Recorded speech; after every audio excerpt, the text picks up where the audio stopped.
Aujourd'hui, on va lire le 37e épisode du feuilleton d'Hermès, celui où l'on découvre la punition de Prométhée. Zeus vient de créer la première femme, Pandora, qu'il veut offrir à Épiméthée.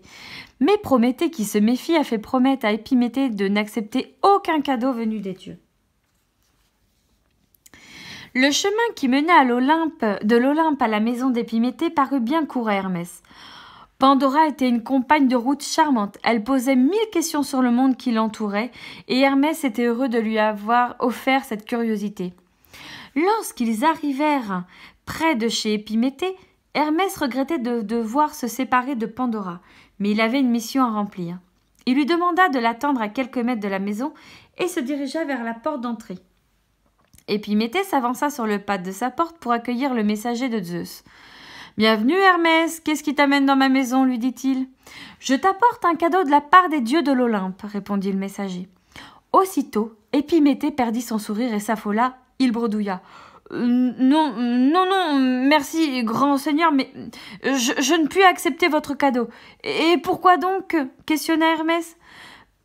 Parce que je n'en suis pas digne, voilà, répondit le pauvre Épiméthée qui ne savait comment obéir à la promesse faite à son frère, sans fâcher les dieux de l'Olympe. Étonné, Hermès se lança aussitôt dans un grand discours pour vanter les mérites du cadeau des dieux.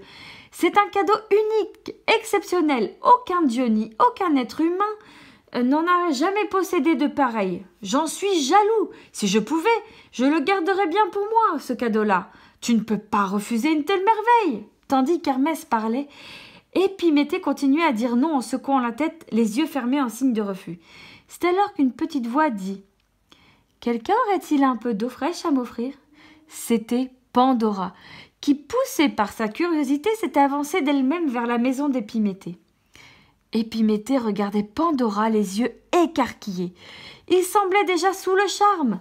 Pandora lança un clin d'œil complice à Hermès, tout en s'inclinant devant Épiméthée pour le saluer. « Alors, comment trouves-tu le cadeau que les dieux t'ont préparé » demanda Hermès d'une voix malicieuse. « J'accepte » bredouilla Épiméthée, qui se dépêchait de faire entrer Pandora et courait lui chercher de l'eau fraîche. Hermès fit un petit signe d'adieu à Pandora et repartit, mission accomplie.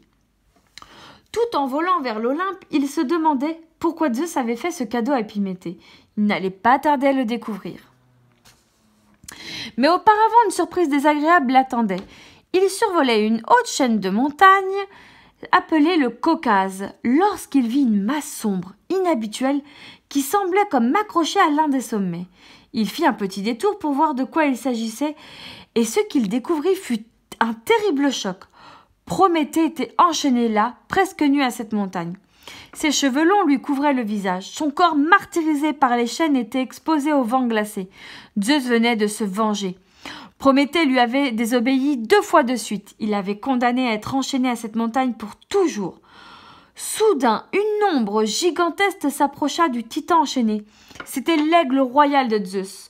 Le féroce animal se posa sur Prométhée et se mit à lui dévorer le foie avec son bec. Hermès était si bouleversé qu'il n'arrivait plus à voler. Des larmes coulaient sur son visage. Le vent balaya les cheveux de Prométhée et Hermès découvrit le visage du titan enchaîné. Lui ne pleurait pas. La douleur le faisait grimacer, mais il gardait une figure noble et fière. Malgré tout, Zeus n'avait pas réussi à vaincre Prométhée. L'aigle s'éloigna. Hermès vit que le foie de Prométhée repoussait aussitôt. Il comprit que chaque jour, l'aigle revenait dévorer le foie du titan enchaîné. Une grande tristesse l'envahit. Qui allait désormais veiller sur l'avenir des hommes?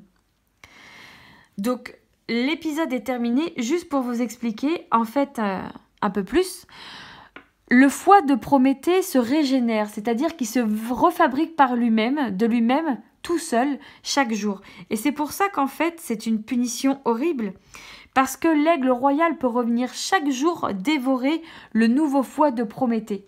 Et chaque jour, après qu'il ait dévoré le foie, l'aigle s'en va et le foie se régénère et se refabrique de lui-même. Voilà. Donc, comme d'habitude, on répond aux questions, à l'oral ou à l'écrit, etc. Et on se dit à jeudi pour de nouvelles aventures, les nouvelles aventures d'Hermès.